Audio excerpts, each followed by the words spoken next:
ሰላም ጤና ይስጥልኝ። እንዴት ናቸው? ከዚህ በፊት በጋዜጠኛ ገነነ ጉዳይ አንድ ሁለት ቪዲዮ ሰርቼ ነበር። ሁለት ወይም ሶስት አዶኖ የለጠፍኳቸውም ያለጠፍኳቸውም አሉ። ግን ባለፈው የፍርድ ቤት ቀጠሮ ሲጠየቅ ባለቤቱ ታስራ የፍርድ ቤት ቀጠሮ ሲጠየቅ የዛን ቀን እዛ አልጋ በያዘበት ጊዜ ሰዎች እየደበደቡት እንደነበረ በስልክኑ ያልዘጋ ሰው አሜሪካን ሀገር ይሁን ካናዳ ሀገር ያለ ሰው ሰምቶ ነበረ እና የሱ የስልክ ቅጂ በካሴት ተገልብጦ እስኪመጣ በሲዲ ተገልብጦ እስኪመጣ ተብሎ ነው የፍርድ ቤት ቀጠሮ የተጠየቀባቸው የነበረው። የሆቴል ባለቤት ታስሮ ነበረ። ባለቤቱ ታስራለች እና ደላላ ተብሎ የተባለው ሰውዬ ታስሮ ነበር። አሁን ባለኝ መረጃ የሆቴሉ ባለቤት ተለቋል። ደላላውና ሚስቱ ናቸው የቀሩት። እኔ በዚህ ጉዳይ ላይ መናገር የፈለኩት ምን መሰላችሁ? እውነት ለመናገር ገነነን ነው እንጂ ማቀው ሚስቱን ሆነች ደላላውን ባለ ሆቴሉም አላውቃቸውም። እንደ ማንኛውም ሰው በሚዲያ አይቼ ነው ሀሳቤን የምገልጸው። እንደ ማንኛውም ሰው እንደ ሰብአዊ ሰው እኔ እነዚህ እነ አርአያ ተስፋ ማርያም ገነነን ምን ያህል ቢጠሉት ነው ብዬ ነው ያሰብኩት። ምን ያህል ቢጠሉት ነው። አንድ ሰው በጣም ልትበቀለው ስትፈልግ ነው እንደዚህ ልታደርገው የምችለው። ሁለት ልጆች አሏቸው። ከ20 ዓመት በላይ የሆኑ ናቸው ልጆቻቸው። ነገሮች ማገናዘብ የሚችሉ በዩኒቨርሲቲ ደረጃ የሚማሩ ያው የሚያውቁ ናቸው። ቤተሰቡ በጣም የተደራጀ ቤተሰብ ነው። ብዙ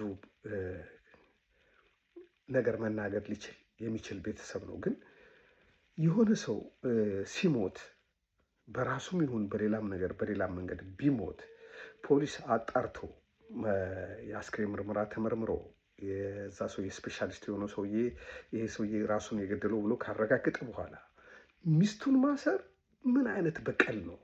ምን አይነት በቀል ነው ሊበቀሉት የፈለጉት? ገነነ ምን አድርጓቸዋል? ለልጆቹ አባት ሞቶባቸዋል። አባት ከሞቶባቸው በኋላ እናትየው በጣም በጥልፍልፍ ምንም በማይመለከታት ነገር በጥልፍልፍ ነው። እንደዚህ ሳወራ በጣም ልበ ሙሉ ሆኜ ነው ማወራው፣ የወንጀል መርማሪ ስለነበርኩ።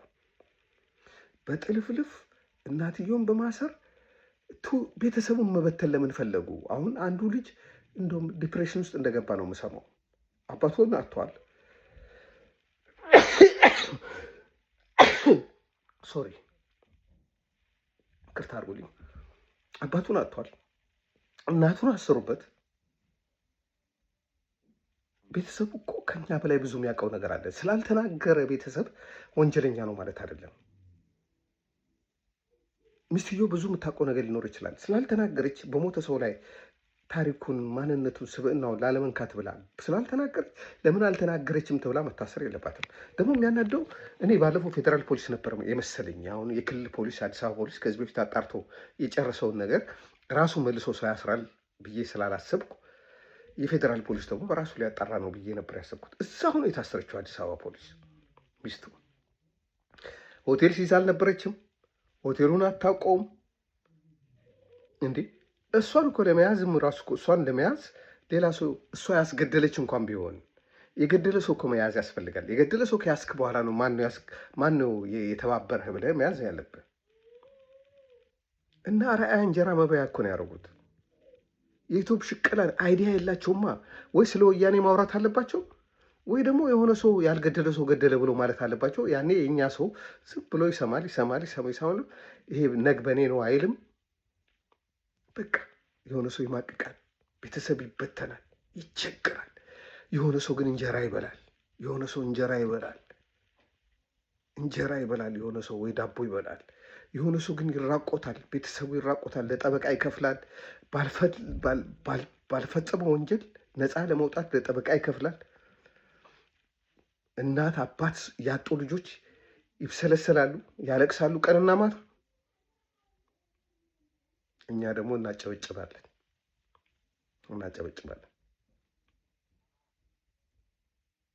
ፍትህ በሶሻል ሚዲያ እጅ ወደቀች ማለት ነው። እንዴት አንድ ሰው ነፃ ነው ተብሎ ይሄ ነገር ራሱን የገደለው ተብሎ የተረጋገጠ ነገር ተጨባጭ መረጃ ሳይገኝ ሰዎች ወደ ማሰር የተኬደው?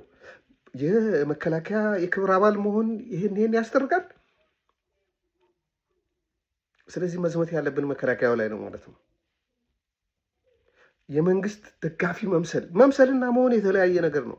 እና አርአያ የመንግስት ደጋፊ ናቸው ብዬ አላምንም። እኔ ይመስላሉ። ወያኔን ስለሰደበልህ የወያኔ ጥላት ነው ብለህ አታስብ። እልፍ ብለህ አስብ። እንደ ከብትማ ማሰብ የለብንም፣ እንደ ሰው ነው ማሰብ ያለብን። እኔ የሆነ ሰው ሲመጣ ፈገግ ብዬ ስለተቀበልኩት እቅፍ ስላረኩት ወይ ሻይ ስለጋበዝኩት ወደዋለሁ ማለት አይደለም። በቃ ፐርፐዝ ይኖረዋል እያንዳንዱ ነገር።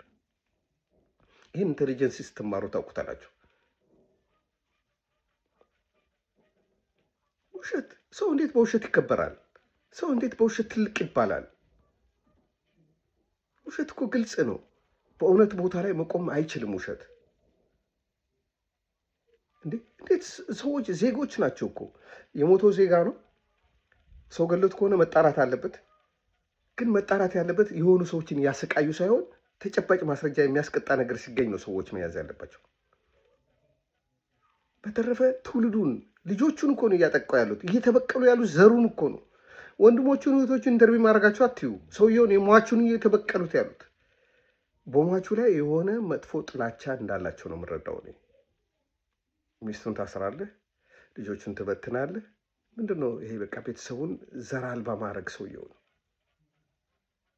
አዝናለሁ። ብዙ ሰዎች ስሜት ያወራሉ። ስሜትና እውነት የተለያየ ነገር ነው። ሚስቱ ምናምን ከቤት የወጣው ራሱ ነው። ጋዜጠኛ ነው ምናምን የታሪክ እንትን ነው። ኦኬ፣ ያ ፖዚቲቭ እንትኑ ነው። እኔ እኮ ለእናንተ ሳወራቸው የራሴ ደካማ ጎኖች አሉኝ አይደል? ይህን የሚያውቁት ቤተሰቦቼና ጓደኞቼ ናቸው። እንዴትስ የህግ የበላይነት እንደዚህ ወረደ እኛ ሀገር ውስጥ? 100 ዓመት እኮ ሊሞላው ነው ህግ በኢትዮጵያ አይደል እንዴ? 100 ዓመት በህግ መስራት ከጀመረ 100 ዓመት ነው። አንሻሻልም እንዴ? ወደኋላ እንመለሳለን ወደ ጋሪዎች ስርዓት ማህበር። ከህግ ያለፈ ከሆነ የሆነ ጥፋትም ከህግ ካለፈ መተው ነው ያለብን እንጂ ህግን በስሜት መፈጸም ድንቁርና ነው፣ ውጥቀት ነው፣ የበታችነት ነው። እንደዚህ የሚያደርግ መንግስት እንዴት አድርገህ ታከብረዋለህ? ቢሆንም ባይሆንም ህግ ማስከበር አለበት እንጂ። እኔ ይሄ የኢትዮጵያ ጠቅላይ ሚኒስትር በፊት ደጋፊ ነበርኩ፣ አሁን አልደግፈውም። የህግ ትምህርት ያስፈልገዋል። ትንሽ ኮርስ መውሰድ አለበት። ዝም ብሎ ደስ እንዳለው ስልክ ደውሎ ቤት ለሰው የሚሰጥ ስልክ ደውሎ እነንትናን እሰሩላቸው፣ የእነንትናን መኪና ቀሙ፣ እነንትናን ደብድቡ የሚል ከሆነ ስኪድ በቃ ልጅ ነው ይሄ። 7 ዓመት አልሞላውም ራሱ እድሜው። እንኳን ሀገር ለመምራት የሆነ ብርጭቆ ልሰጠው ማታምነው ነው። ስላወራ አይደለም ሰው ዋይዝ የሚሆነው በሚወስነው ነገር ነው፣ በማውራት አይደለም። በውሳኔ ነው ትልቅነት የሚታየው። በዛ ሀገር ውስጥ እኮ የህግ ልዕልና ሞተ። አንዱ ማሳያ የገነነ ጉዳይ ነው። እኔ አሁን በጣም ትኩረት አድርጌ የማወራው ከዚህ በኋላ ጠቅላይ ሚኒስትሩና የፌዴራል ፖሊስ ኮሚሽነሩን ነው ትኩረት አድርጌ የማወራው። ምክንያቱም ችግሩ እዛ ነው። የሆኑ ወረኞችን ለማስደሰት የሆኑ ወረኞች ስለሱ ጥሩ ነገር የሚያወሩትን ወረኞች ለማስደሰት ሌሎች ሰዎች መሰቃየት የለባቸውም። ይቅርታ ስለተቆጣሁ፣ ስሜቴን ግን መግለጽ ነበረብኝ። ስላዳመጣችሁኝ አመሰግናለሁ። እግዚአብሔር ይስጥልኝ።